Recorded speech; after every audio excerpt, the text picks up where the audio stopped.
After 5 straight days of gains on the Nifty, we saw the Nifty end lower today by 52 points, led by losses in IT and also auto stocks. What led to today's declines largely was Yes Bank, Tata Motors, Maruti, Axis Bank and Z Entertainment. IT stocks also were weak because the rupee gained significantly, and the rupee gained almost to a 1 month high. This led to some selling pressure in IT stocks. Remember, IT stocks have been on a roll ever since the rupee started declining. So IT stocks today saw some losses led by TCS and Infosys. But the one pocket that was really weak in trade today was clearly the auto pack.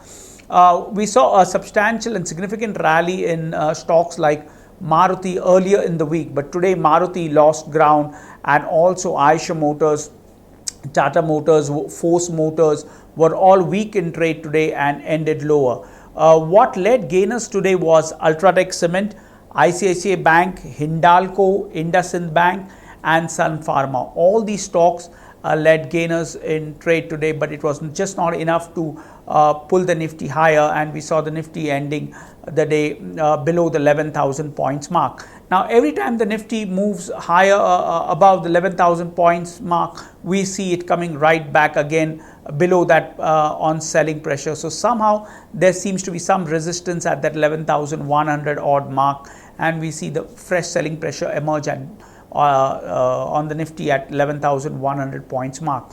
So we saw some spectacular gainers in trade today.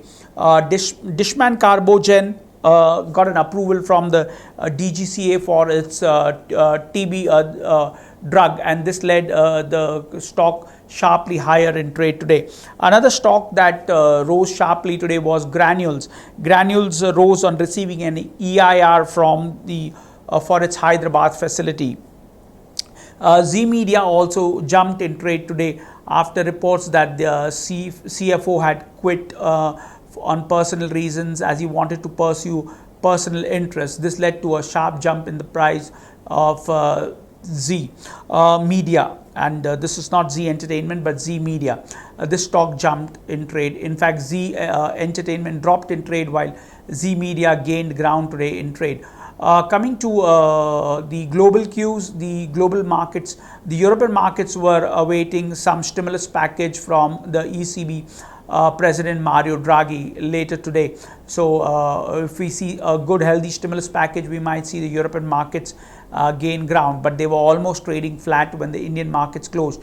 US Dow futures pointed to slightly higher openings when the markets open at 7 p.m. IST. Probably we'll see 30, 40, 50 points jump in the Dow.